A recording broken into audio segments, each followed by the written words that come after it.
Welcome to the Real News Network. I'm Mark Steiner. It's great to have you all with us. We're living in a very dangerous time, as many of you know, when it comes to our environment and our future. There was an article written by one of our colleagues here at Real News for Jacobin called Socialism or Extinction.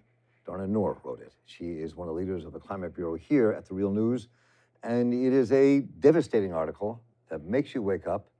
You could get totally depressed, or you could say, what do we do to stop this? And Dharna, hi. Hi, thanks for having me. Oh, this is great. So I read the article. I said my first reaction was, oh my God, I'm so depressed. Yeah. Now what do I do?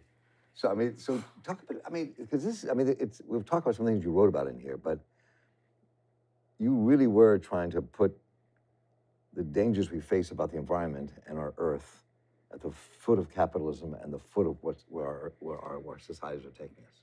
Yeah, I mean, it's definitely a bummer. And the question of how not to be depressed, I think, is not one to be undermined. I actually think it's really important. And it's important to sort of deal with the scale of this kind of problem of issues like, in this case, mass extinction and the climate crisis.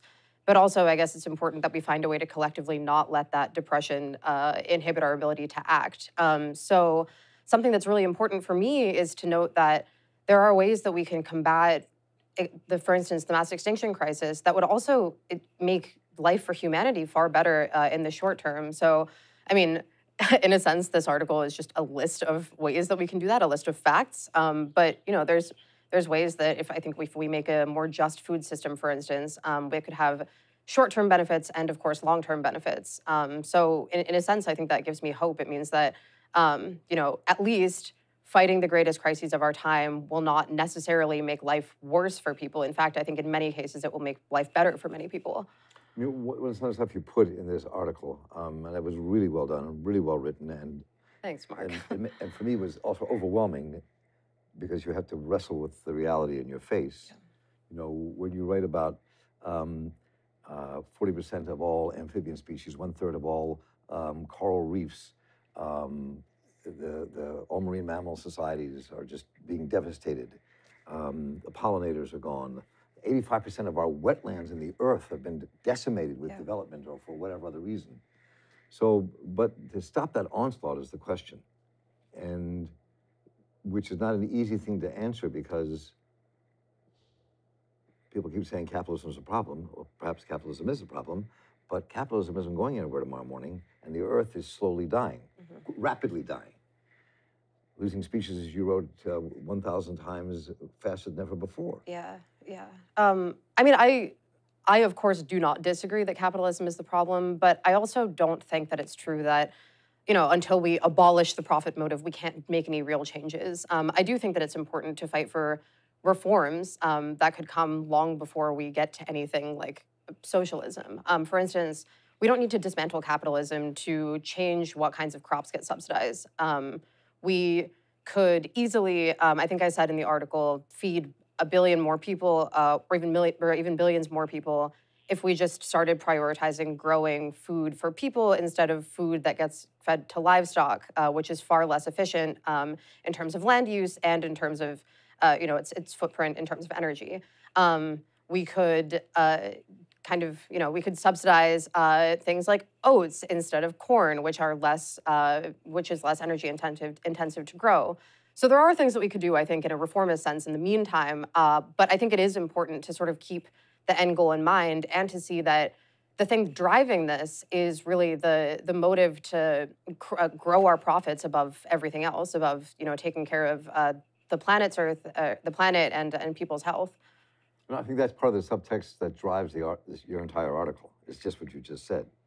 When I think about what you wrote about in terms of the farming system that we have in this country, let's start with our own country, right? And to change the nature of farming, and I live out in the country now, and I'm surrounded by this beautiful rural area, and all the corn that I hate to see growing is all chemical corn, as we call it, chemical soy, because that's where the marketplace is. That's where the farmers have to grow if they want to make a living and keep their land, because they don't have people buying their stuff. And so And these gigantic farms are growing all of our strawberries and everything else. So it becomes, so the question is, it would take a real struggle. People have to begin to understand what we're facing for this to change, because I think people can be complacent because you can go to the grocery store, buy what you want, come home. You don't know you're breathing in plastics every other second every time you do. Agreed. A credit card's worth a day, they say now, in terms of size. So, I mean, so this is part of opening minds in kind of a political struggle, and that's the question of how do you think you get to that? Yeah, and I guess I don't want to make it seem like there won't be any sacrifices. It's true that maybe we won't have as many choices in the grocery store if we do create a more just farming system. But I think it's pretty clear that the benefits could outweigh that. I mean, a million plant and animal species alone at risk of extinction is huge, and that doesn't even include things like, microscopic organisms that could have huge effects on other kinds of species and on human life. Plus, quite frankly, like, monoculture is just not the only way to grow good tasting crops. I mean, we could prioritize eating and cooking and enjoying the taste of things that are indigenous to our country. And I don't think that that would be such a huge loss for people. And we could save, quite literally billions of lives in the process. Talk about this intergovernmental science policy platform on biodiversity and ecosystems that you focused your piece on, and stuff came out of that. So talk a bit about what they are, who they are, what this report really was, and how it came out. Yeah, so this is a UN group of scientists. It's sort of the leading group in the world on studying ecosystems, studying life on Earth. And this is the most comprehensive report that's ever been produced on biodiversity in the history of the world. I think that that's not contested. I mean, it's an analysis When did this come out? This came out about a month ago. That's what I thought. Right. Interestingly, very soon after the IPCC's report, the Intergovernmental Panel on Climate Change's report, just 6 months ago or something, which was similarly devastating, but also had a similar message, which is, it's not too late to change our future. Just it will take radical, transformative change in sort of every sector of the economy, of social life, of political life. So, I mean, see, when this comes out like this, and my biggest interest is when you take stuff like this, when you learn that nearly 3/4, as you wrote, world's freshwater resources are now devoted to crop or livestock production, and the amount of methane that comes out of that livestock production that pollutes the air, that our industrial farming, as you wrote about, is the second biggest polluter on the planet Earth after the energy industry itself. Yep. So the question is, people aren't just going to be moved by that polar bear behind us. Agreed. Right? Unfortunately, so it's how you popularize the discussions for people to understand what it means for the future, for their children's future. I agree, and I do want to say that I think there have been some takes on this report and on other environmental reports before it that seem to assert that it's like elitist or wrong to be sad about non-human life being threatened. Right. I don't really agree. I don't think that it's elitist to be concerned about tigers being absent from 96% of their natural territory. I don't think that that's wrong. I think that it's human to be concerned about non-human life, and I don't think that's wrong. However, I will say that I think that there's no question that it's important that we are honest about the way that this crisis, the mass extinction crisis specifically, impacts human life. And it's not just that mass extinction itself could threaten human life because we depend so much on the ecosystems of the rest of the world. We depend on, a fair climate. We depend on biodiversity for food and for, a climate that we can live in.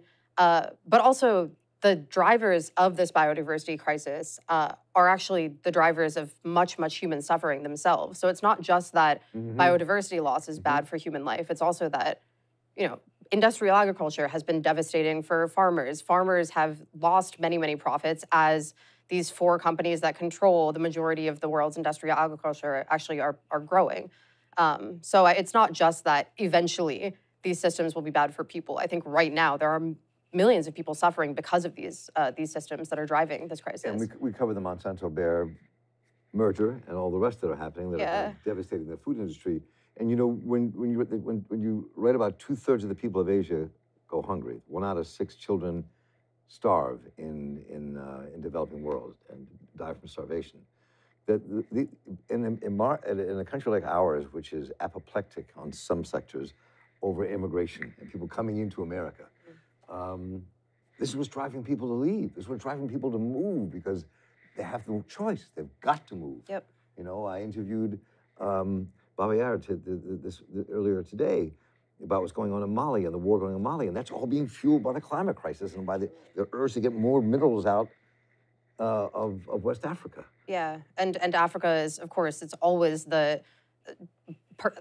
countries populated by people of color, poorer countries that are suffering the worst effects of all of this. I know that that's, at this point, kind of obvious, but I think it bears repeating. And that's not just true of the climate crisis, it's true of biodiversity loss as well. So I'm curious, this article, and you said you didn't make up the title, you didn't come up with the title Socialism Extinction, Jacobin did, which is cool. Yeah, shout out to Ella Mahoney, who came up with that title. But so I'm curious how this kind of research and putting this article together about this report, how does it affect your work? What does it talk to you about what needs to happen and what kind of stories you need to talk about and how you need to do that? I mean, it's a hard question. On the one hand, this was, to be perfectly honest, I was writing this at sort of a difficult time anyway. I was writing most of this article on my laptop sitting in the hospital as my grandfather was, threatened with his own mortality. So it was a... You know, right? Yeah, he's living now. I should say that.